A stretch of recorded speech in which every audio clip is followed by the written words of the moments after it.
समन्ता चक्रवालेषु अत्रा गच्छन्तु देवता सदमं मुनिराजस शृण्वन्तु सकमोक्षदं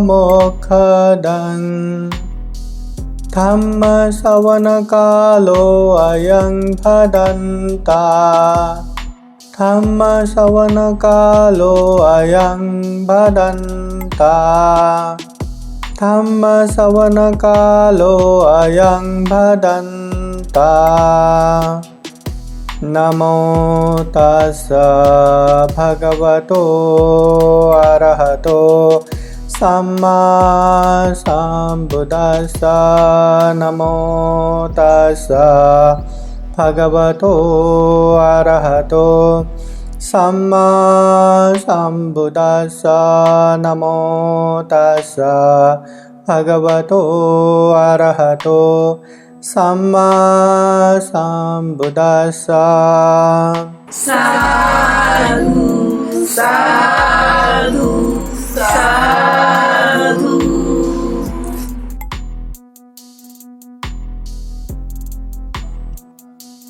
महाकारुणिक तथागत सम्यक संबुद्ध को त्रिबार वंदना। तथागत बुद्ध द्वारा देशित स्वाख्यात धम्म को वंदना। तथागत बुद्ध के आर्य श्रावक सुप्रतिपन्न संघ को वंदना। परम पूजनीय बोधिसत्व डॉक्टर बाबा साहब अम्बेडकर और उपस्थित हुए संपूर्ण श्रद्धा संपन्न बुद्धि संपन्न उपासक उपासिकाएं। महाकारुणिक तथागत भगवान बुद्ध ने बुद्ध होने के बाद गांव नगर जनपद देश देशांतर चारिका करते हुए बहुजन हिताय बहुजन सुखाय के लिए ढेर सारे उपदेश दिए। विशेषतः गृहस्थ में रहने वाले उपासक उपासिकाओं के सुख शांति के लिए तथागत बुद्ध ने 3 उपदेश दिए। दान शील भावना। दानं ददन्तु श्रद्धाय, श्रद्धा से दान देना है। शीलं रक्षन्तु सर्वदा, शील हमेशा पालन करना है। भावना भिड़ता होन्तु, ध्यान भावना हमेशा करना है ताकि चंचल मन को एकाग्र कर सके, समाधि में ला सके और मन को परिशुद्ध कर सके, प्रज्ञा जागृत करके दुख मुक्त निर्वाण प्राप्त कर सके। तो ये तीनों में आज थोड़ा सा चर्चा करते हैं। दानं ददन्तु श्रद्धाय, श्रद्धापूर्वक दान देना। एक प्रसंग, एक बार महाकारुणिक तथागत बुद्ध के सामने कौशल देश के राजा प्रसेनजित आके प्रश्न करता है, वो भगवान आप हमेशा धम्म देशना में दान देना चाहिए उपदेश देते हैं। आपके श्रावक शिष्य भी दान देने के उपदेश देते हैं।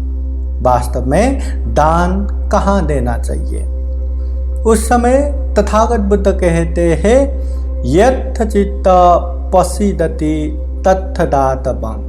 जहाँ खुद को अच्छा लगता है, जहाँ मन प्रसन्न होता है, वहाँ दान दो, कहीं भी।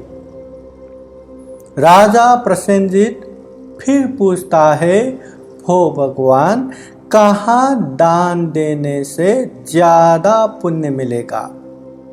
उस समय तथागत बुद्ध कहते हैं, महाराज पहले का प्रश्न और अभी का प्रश्न बहुत अंतर है।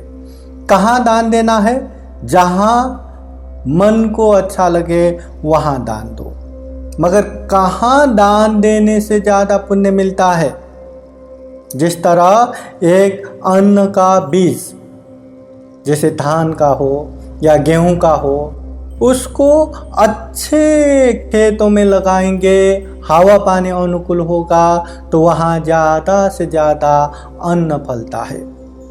वही अच्छे अन्न के बीज को जहाँ रेत है, जहाँ पत्थर है, कंकड़ है, ऐसे जगह पे लगाएंगे, फलेगा मगर एकदम कम ही अन्न फलेगा।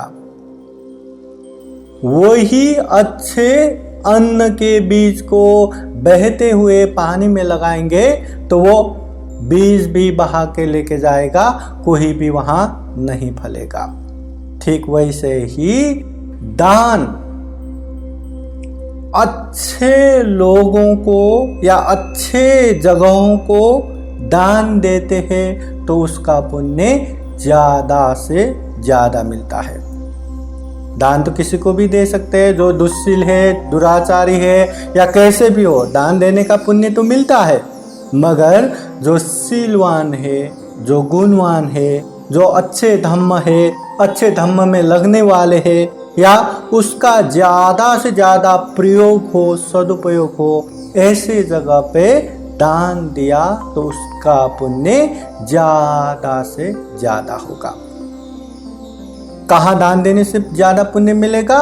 जो शीलवान है, जो गुणवान है, जो अच्छी तरह से उसका उपयोग हो, सदुपयोग हो, वहाँ दान देने से ज़्यादा पुण्य मिलेगा। ये मिलिंद प्रश्न ग्रंथ में दान कहाँ देने से ज़्यादा पुण्य मिलता है उसका अच्छे से जिक्र हुआ है। राजा मिलिंद नागसेन बनते से पूछते हैं, भो बनते कहाँ दान देने से ज्यादा फल मिलेगा?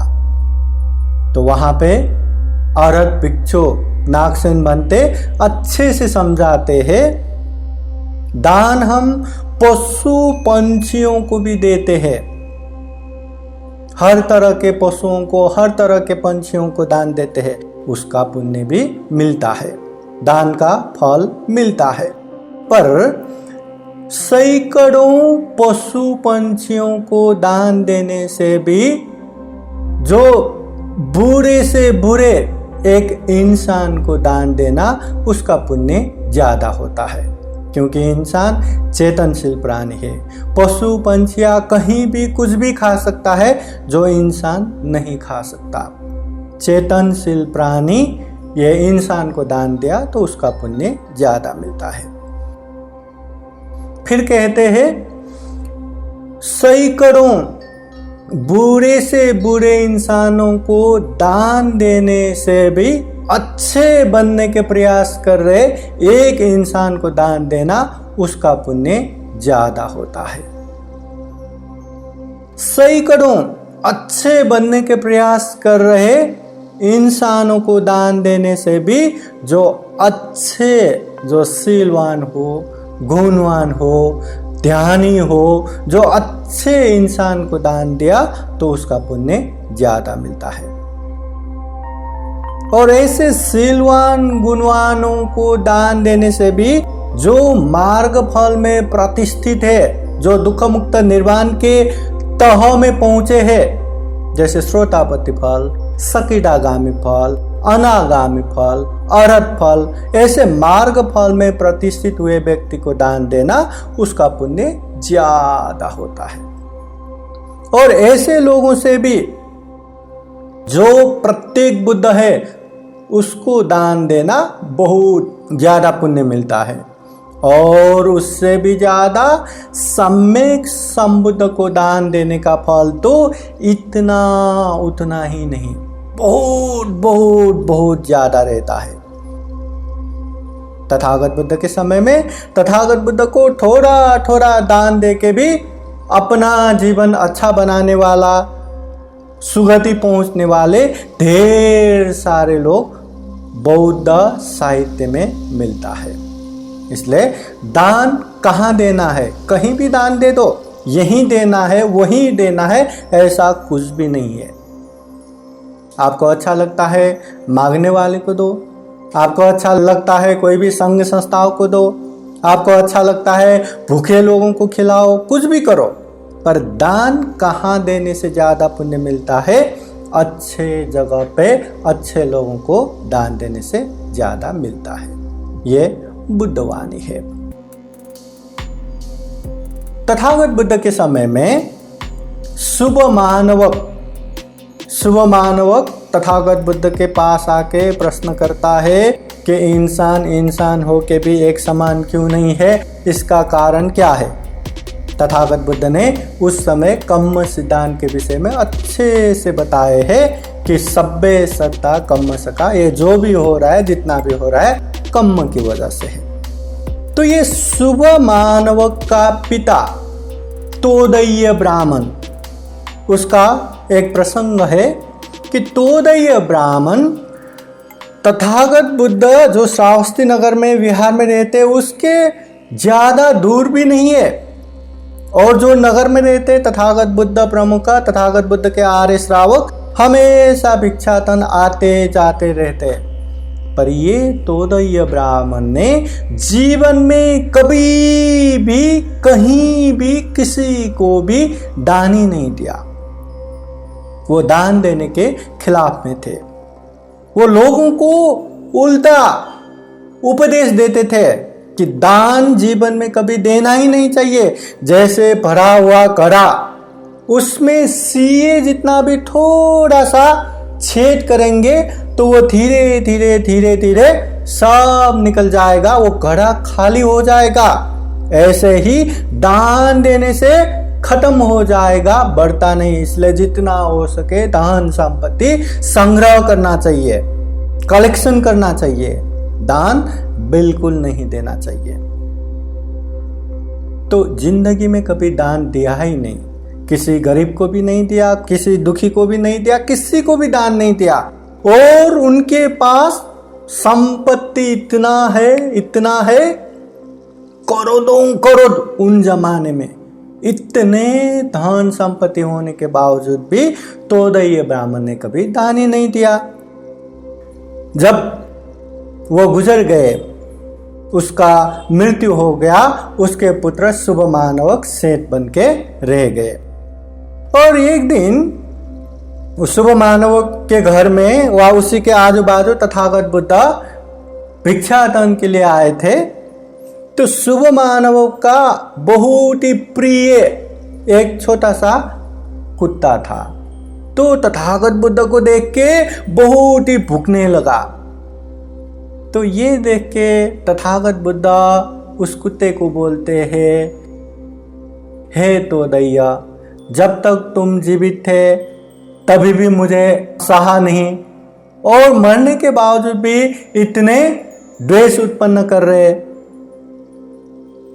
ये सुन के वो कुत्ता वहां से जाके जहां राख ऐसे जो किचन रहता है वहां राख थे उसमें बैठने लगा।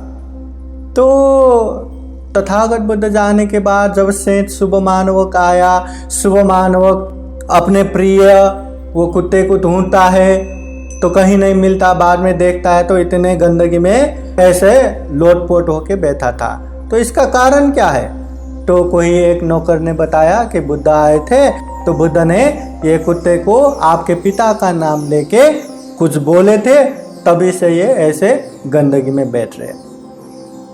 तो शुभ मानव को लगा, अरे ये बुद्ध भी क्या क्या कहते हैं। मेरे पिताजी जिसके पास अथाह धन संपत्ति था, जिसके पास धन संपत्ति का तो लेखा जोखा भी नहीं, इतने पैसे वाले मेरे पिताजी मरने के बाद कहाँ ब्रह्म लोक पहुंच गए होंगे, और ये तथागत बुद्ध मेरे पिताजी का नाम लेके कुत्ते को ऐसे बोल रहे, ये क्या है? वो गया भगवान बुद्ध से पूछने के लिए, और वार्तालाप होने के बाद पूछने के बाद तथागत बुद्ध कहते हैं, हे शुभ मानवक, तुमने कभी तुम्हारे पिताजी ने कहाँ कहाँ धन संपत्ति जमीन के नीचे गाड़ के रखा, ये कभी बताया है क्या? नहीं। तो ठीक है, उसको अच्छे से नहला धुला के अच्छे से प्यार से पूछो, वो पिताजी आपने वो धन कहाँ गाड़ के रखा है, देख लो। तो शुभ मानव को भी लगा ठीक है करके देखता हूँ, मिला तो तहन ही मिलना है, अगर नहीं मिला तो बुद्ध को बदनाम करना मैं जानता हूँ। गया वो। वैसे ही कुत्ता को बहुत ही अच्छे से नहला धुला के अच्छे से खाना खिला के प्यार से पूछते हैं, पिताजी आपने धन कहाँ गाड़ के रखा? पहले तो एकदम आंखें फाड़ फाड़ के देखते हैं और जाके कहीं जमीन में ऐसा ऐसा खोद के दिखाते हैं। बाद में खोद के देखा तो हाँ, वहां पे अनगिनत धन गाड़ के रखा था। फिर बाद में शुभ मानव भगवान बुद्ध से जाके पूछता है कि ये क्यों, कैसा, किस लिए? बुद्ध कहते हैं किसी के पास धन संपत्ति है करके वो सुगति नहीं जाता, उसका कर्म कैसा है, उसने दान से हो, शील से हो, ध्यान भावना से हो, जैसा कर्म किया है वैसा ही कर्म फल आना है। तुम्हारे पिताजी ने जीवन में अच्छे कर्म किया ही नहीं, पुण्य किया ही नहीं, इसलिए तिर्यक होके जन्म लेना पड़ा। मतलब जिंदगी में दान देना बहुत ही जरूरी है। बिना दान के, बिना त्याग के ये जिंदगी सुखमय नहीं बन सकता, शांतमय नहीं बन सकता। इसलिए जहां दान नहीं होगा, जहां त्याग चित्त नहीं होगा, वहां लोभ होगा, लालच होगा। और जहां लोभ लालच है वहां पूरे के पूरे अपने जिंदगी के सुख शांति को राख बना देता है, पूरे पूरे मन के शांति को खत्म कर देता है। देख लेना, आप लोग भी अनुभव कीजिए, या आजू बाजू किसी को देखा होगा जिसके पास ज्यादा लोभ लालच है, वो कभी शांति से रह ही नहीं सकता, उसके मन के सुख हो ही नहीं सकता। रात को भी नींद नहीं आता, हमेशा बेचैनी बेचैनी, मुझे ये चाहिए, मुझे वो चाहिए, कैसे भी हो, कैसे भी करके मुझे चाहिए, मतलब चाहिए। इसलिए लोभ लालच सुख शांति को राख बना देता है। और ये दान त्याग एक ऐसी दवा है जो मन के सुख शांति को भी कायम रखता है और जो लोभ को भी धीरे धीरे धीरे धीरे कम करता है। इसलिए ये दान त्याग हमेशा हमारे जीवन में अभ्यास की तरह रहना बहुत ही जरूरी है। तथागत बुद्ध कहते हैं दानंच युद्धंच समानमाहो, दान देना और लड़ाई में युद्ध जितना समान है। मतलब इतना आसान नहीं है दान देना। अपने पास जो है वो दूसरों को देना ही तो है, लो दिया दिया दिया, ये सही में दान या त्याग नहीं रहता। दूसरों के उपकार को देख के, दूसरों के भला को देख के अपने मन से, श्रद्धा चित्त से, त्याग चित्त से देना, ये दान। चाहे खुद के लिए जरूरी हो ना हो, दूसरों के हित और उपकार के लिए दान देना, ये त्याग चित्त है। और ये दान देने के लिए, त्याग करने के लिए भी मन के लड़ाई या मन के लोभ से बहुत लड़ाई लड़ना पड़ता है। जब तक ये लोभ को जीतेंगे नहीं तब तक दान नहीं दे पाएंगे। हमेशा चलो आज हम दान देंगे, सोचा चलो आज दान देने का मन हुआ, मैं आज 1-2 घंटे बाद देता हूँ, या कल देता हूँ, या अगले हफ्ते देता हूँ। देख लेना हमारे लोभ वो पूरा दान देने की जो कुशल चित्त है ना, उसको राख बना देता है। इसलिए बुद्ध भी कहते हैं पुण्यं चे पुरुषो कैरा थे तंग पुनः पुनः। ये पुण्य करना चाहिए, बार बार करना चाहिए, और पुण्य का मन हो, पुण्य करने का चेतना उत्पन्न हो तो वो तुरंत करना चाहिए। कल या बाद में करेंगे तो वो चेतना भी खत्म हो जाता है। इसलिए दान देना इतना भी आसान नहीं है। दानंच धम्मचर्या च एतं मंगलमुत्तमं। तथागत बुद्ध ने जब मंगल के विषय में उपदेश दिए थे कि ये जीवन भी अच्छा होना, ये जीवन के बाद भी अच्छा होना, जितने भी पाप का राह है उसको काटने वाला, दुर्गति का मार्ग है उसको छेदन करने वाला, जो मंगल के विषय में उपदेश दिए, 38 प्रकार के मंगल में एक मंगल ये भी है, दानंच धम्मचर्याच, धम्मचर्या करना, दान देने की धम्मचर्या करना। दान देना भी मंगल है। जो दान देना शुरू किया उसके जीवन में मंगल ही मंगल है। अभी दान देना है तो दान देना चाहिए करके सारा का सारा अपना धन, ये मेरे पास इतना धन है, ये भी धन, ये मेरे पास इतना है, सारे के सारा दान दे के कल से खुद खाने के लिए मांगते फिरना, ये नहीं है। बुद्ध ने पंजावंतस अयं धम्मो, ये धम्म जो है प्रज्ञावानों के लिए है कहा है। दान देना भी अपना सीमा में रह के। दान देना बोले तो सब लुटा के बैठना नहीं है, अपने श्रद्धा से, अपने क्षमता के हिसाब से निरंतर दान देना चाहिए। ऐसा नहीं कि एक बार दान दिया कल से दान देने के लिए कुछ है ही नहीं। निरंतर दान देने के लिए, दान का अभ्यास करने के लिए श्रद्धा चित्त, त्याग चित्त और अपने क्षमता को देख के दान देना चाहिए, निरंतर दान देना चाहिए। इसलिए ज्यादा दान ही देते रहेंगे, दान ही देते रहेंगे, तब भी खुद को भी मुसीबत और अपने लोगों को भी मुसीबत हो जाएगा। और दान कभी नहीं देंगे तो खुद का भी दुश्मन और सबका भी दुश्मन हो जाएगा। इसलिए मध्यम मार्ग, प्रज्ञा से विचार करके, वो भी कहाँ दान देना है, कहाँ दान देने से अच्छे सदुपयोग होगा और कहाँ ज्यादा से ज्यादा पुण्य मिलेगा, उस हिसाब से प्रज्ञा से सोच के ही दान देना चाहिए। संस्कृत में एक गाथा आता है, परोपकाराय फलन्ति वृक्षा। ये जो पेड़ आते हैं ना, वो परोपकार के लिए, या फल देगा या छांव देगा, हमेशा दूसरों का हित ही करते रहते हैं। परोपकाराय बहन्ति नद्य, जो ये नदी है वो निरंतर बहता है दूसरों के उपकार के लिए। पानी देना, ये खेतों के लिए पानी देना, पीने के लिए पानी देना, हर तरह के साफ करने के लिए, वो निरंतर परोपकार के लिए बहता है।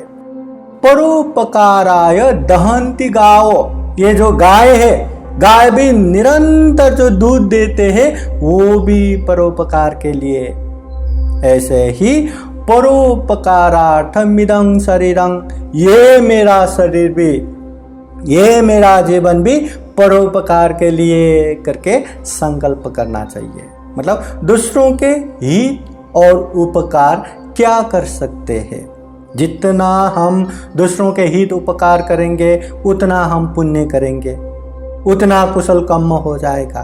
कम से कम दूसरों को हित उपकार ना कर सके तो अपने शरीर से, अपने वाणी से और अपने मन से दूसरों को दुख न देना, पीड़ा न देना, कष्ट न देना, ये भी पुण्य है, ये भी धर्म है। इसलिए दान दूसरों के हित और उपकार के लिए देना चाहिए। तथागत बुद्ध ने दान पूरा होने के लिए 3 अंग बताया है। सबसे पहले दान देने के लिए कुछ न कुछ चाहिए, कुछ अपने पास है, चाहे पैसा हो, खाद्य पदार्थ हो, कुछ भी हो, जब अपने पास रहेगा तो हम दान देंगे। दूसरों का ही लेके दूसरों को देना, ये तो दान नहीं हुआ, खुद का होना चाहिए। इसलिए दान देने की वस्तु होना चाहिए। दूसरा, दान देने की वस्तु मात्र होने से दान पूर्ण नहीं होगा। दान देने की चेतना, इच्छा, श्रद्धा भी होना चाहिए। दान देने की श्रद्धा और वस्तु। और तीसरा, दान लेने वाले व्यक्ति। अब दान लेने वाले व्यक्ति कैसा होना चाहिए, क्या होना चाहिए, अपने प्रज्ञा से विचार करके दान देना है। मगर ये 3 अंग परिपूर्ण हुआ तो दान पूरा हो जाता है। कहते हैं दान मांगना नहीं चाहिए, मुझे ये चाहिए, मुझे वो चाहिए, मुझे ये दो, मुझे वो दो, मांगना नहीं चाहिए। इसका 2 कारण दिया है।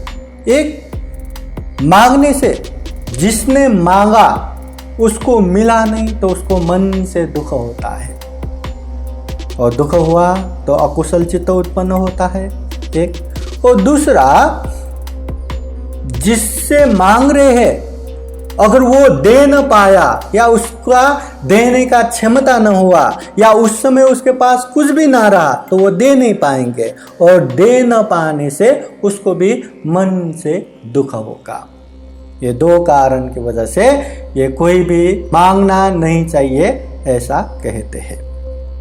और ये दान में 3 प्रकार के दान रहता है, आमिष दान, अभय दान, धम्म दान। आमिष दान बोले तो हम कोई भी पैसा हो, फल फ्रूट हो या कोई भी धन धान्य हम दान देते, वस्तु दान देते, ये आमिष दान। दूसरा अभय दान। अभय दान बोले तो अपने कारण दूसरों को भय न हो, दूसरों को तकलीफ ना हो, ऐसा अभय दान। मतलब ऐसा संकल्प लेके बैठना कि किसी को भी मैं दुख ही नहीं दूंगा, किसी को हिंसा नहीं करूंगा, अपने कारण किसी को कुछ भी भय त्रास नहीं होगा, ये अभय दान। और तीसरा है धम्म दान। धम्म की बातें दूसरों को सुनाना, धम्म की बातें दूसरों को बताना। सब्ब दानं धम्म दानं जिनाति। ये सभी दानों में धम्म दान सबसे बड़ा रहता है। तथागत बुद्ध ने जब 10 पारमिता पूर्ण किया, 10 उपपारमिता पूर्ण किया, 10 परमर्थ पारमिता पूर्ण किया, वो 10 पारमिताओं में सबसे पहले दान पारमिता ही पूर्ण किया। दान पारमिता बोले तो अपने पास जो भी है, जितना भी है, चाहे वो धन संपत्ति हो, चाहे सजीव तथा निर्जीव जो अपना संपत्ति हो, सारा का सारा दूसरों के भला के लिए, दूसरों के कल्याण के लिए दान देना, ये दान पारमिता।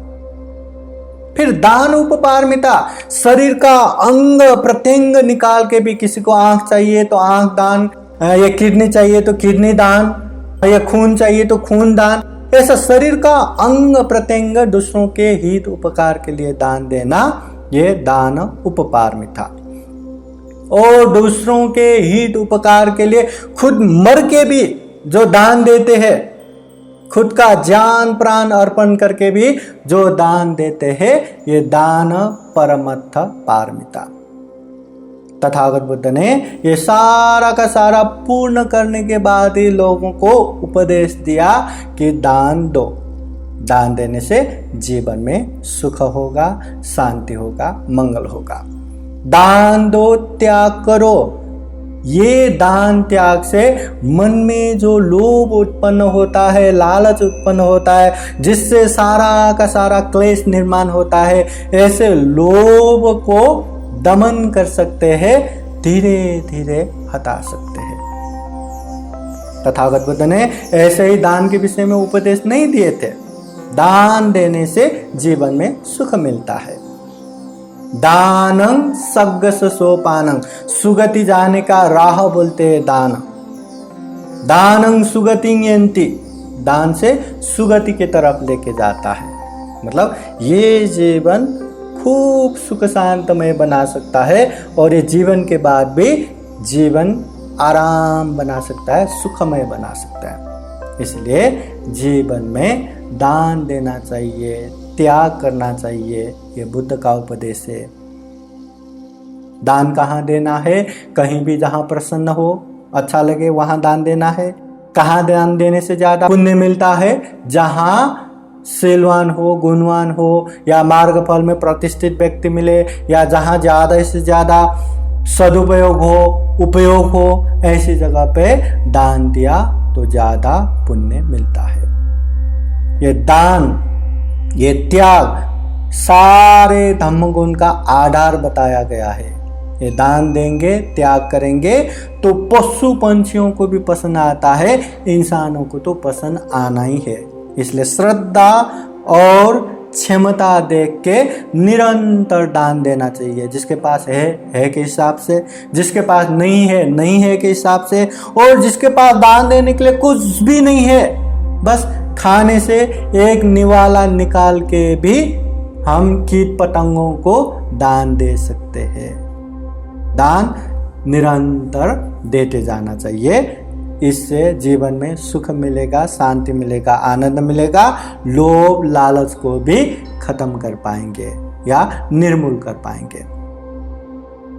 तथागत बुद्ध ने जो जीवन सुख शांति के लिए दानशील भावना का उपदेश दिया है, उसमें से दान, ये दान हम भी निरंतर जीवन में अभ्यास कर सके, चरितार्थ कर सके, जीवन में खूब सारा पुण्य करते हुए, खूब सारा धर्म करते हुए दुर्लभ, अमूल्य, सर्वश्रेष्ठ जीवन को सफल बना सके, सार्थक बना सके। फिर एक बार आप लोगों के जीवन में खूब खूब सुख हो, शांति हो, मंगल हो, कल्याण हो। जीवन में निरंतर अच्छे से अच्छे पुण्य कर्म करते हुए जन्म जरा व्याधि मरण से मुक्त निर्वाण तक प्राप्त कर सके, ऐसी कामना करते हुए बुद्धवाणी पाली गाथा द्वारा आशीर्वाद देते हैं।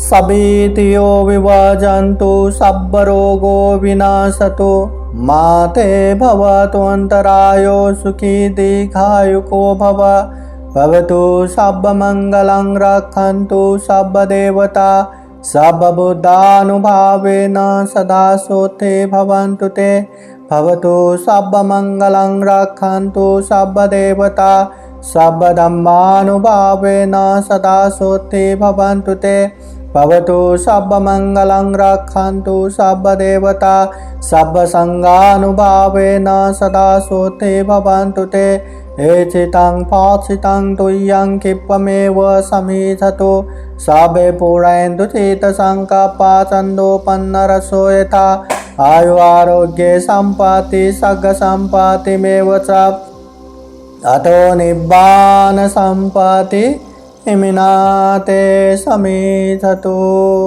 साधु साधु साधु। बुद्धं नमामि, बुद्ध को नमन करता हूँ। धम्मं नमामि, धम्म को नमन करता हूँ।